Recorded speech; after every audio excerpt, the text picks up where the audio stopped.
বিসমিল্লাহির রহমানির রহিম। আজকে আমি গ্রিন টাচ এগ্রো ফার্মে সে নতুন একটি তরমুজের জাত চাষ করছে। আশা করি ফলন অনেক ভালো হবে। কালারটা বেশ মাশাআল্লাহ। ভিতরটা যদিও দেখা হয়নি, ভিতরটা পাকা শুরু হয় নাই, পাকা শুরু হয়নি যে। তো এটাই হলো সাইজ, মেনলি সাইজ, আর একটু আরেকটু বাড়বে, বাড়বে। তো রোগ জীবাণু বলতে আপনি একটু খাদ্যের অভাব আছে, আর মেনলি হলো যে কিছু পোকা এবং কি মাকড়ের জ্যাসিডাফিটে তিনটার জিনিসের আক্রমণ আছে। এটা যদি দমন হয় তাহলে গাছটা অনেক ভালো হয়ে যাবে এবং কি ফলন আরও বৃদ্ধি পাবে।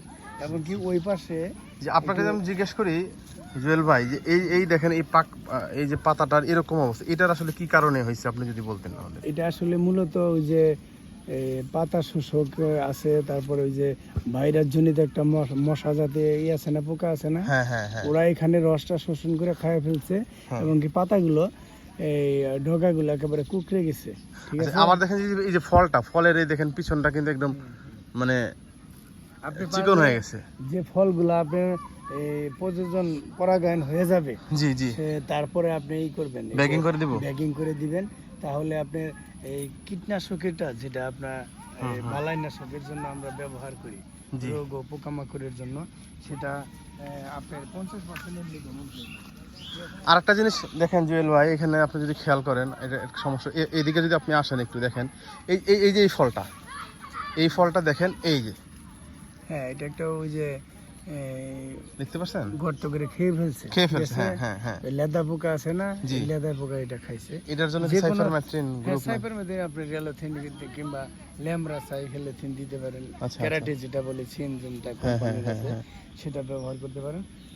সর্বোপরি হলো আপনি গাছ এই আগাছাগুলা প্রথম পরিষ্কার করবেন। আর এই আগাছা পরিষ্কার করার মানে এটা আপনার অর্থ হবে যে আপনি 50% রোগ ও পোকামাকড় জুয়েল ভাই, আপনি যদি দেখেন আমাদের প্রথম যে আসছিল তরমুজটার, এই যে প্রথম তরমুজের যে এই দেখেন, এই জুয়েল ভাই, এই যে প্রথম তরমুজের সাইজ। হ্যাঁ মাশাআল্লাহ, সেটা অনেক ভালো। আপনি এদিকে আসেন। হ্যাঁ, আসছি।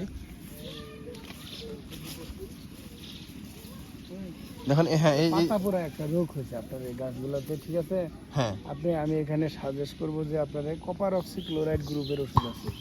আপনি পুরা গাছটারে, প্রতিটা গাছের যে বয়স্ক পাতাগুলো কর্তন করবেন এবং কি আগাছা দমন করার সাথে সাথে কপার অক্সিক্লোরাইড গ্রুপের ওষুধ, সানবিট আছে, কুপ্রাবিট আছে, যে কোনো একটা ওষুধ প্রতি লিটার পানিতে 4 গ্রাম করে দিয়ে স্প্রে করবেন।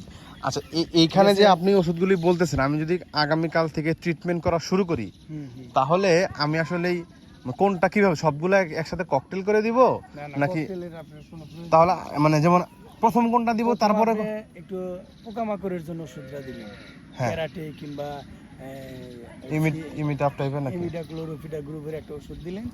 দেওয়ার পরে আপনি কপার অক্সিক্লোরাইডটা পরের দিন দিয়ে দিবেন। পরের দিন দিয়ে দিবেন। আপনি পারলে 1 ট্যাঙ্কি পানিতে এই 1 টাকা দামের যে শ্যাম্পুগুলো আছে না, সাথে দিয়ে দিবেন। কেন দিয়ে দিবেন? আমরা এখন স্প্রে করলাম, আধা ঘন্টার মধ্যে বৃষ্টি হয়ে যেতে পারে।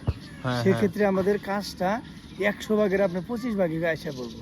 সেক্ষেত্রে দিলে আপনি অর্থনৈতিকভাবে আপনি ক্ষতির সম্মুখীন হয়ে পড়বেন। আর যদি আপনার এই শ্যাম্পুটা ব্যবহার করেন, তাহলে এই একটা ওটাকে আস্তর সৃষ্টি করবে, ফলের উপর, গাছের পাতার উপর একটা আস্তর সৃষ্টি করবে এবং রোগ ও পোকামাকড়ের যে আমরা মেডিসিনগুলো মানে বালাইনাশকগুলো ব্যবহার করতেছি, তাহলে সেটা থেকে আপনি রক্ষা পাবেন। ঠিক আছে, তো আমি যে ওই গাছ সাইডে কিছু গাছ দিতেছি, আমি গোড়াটা দেখবো। যাওয়া যাবে। দেখেন, এই যে এই পাশে যদি আপনি খেয়াল করেন, এই তরমুজটা জুয়েল ভাই দেখেন, এই যে এই তরমুজটার সাইজ মাশাআল্লাহ কিন্তু বেশ ভালো।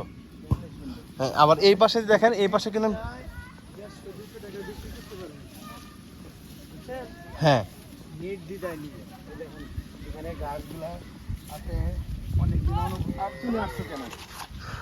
আপনি জানেন যে আমি একটু অসুস্থ ছিলাম, অসুস্থ থাকার কারণে অবশ্যই এটা সমস্যা হয়েছে।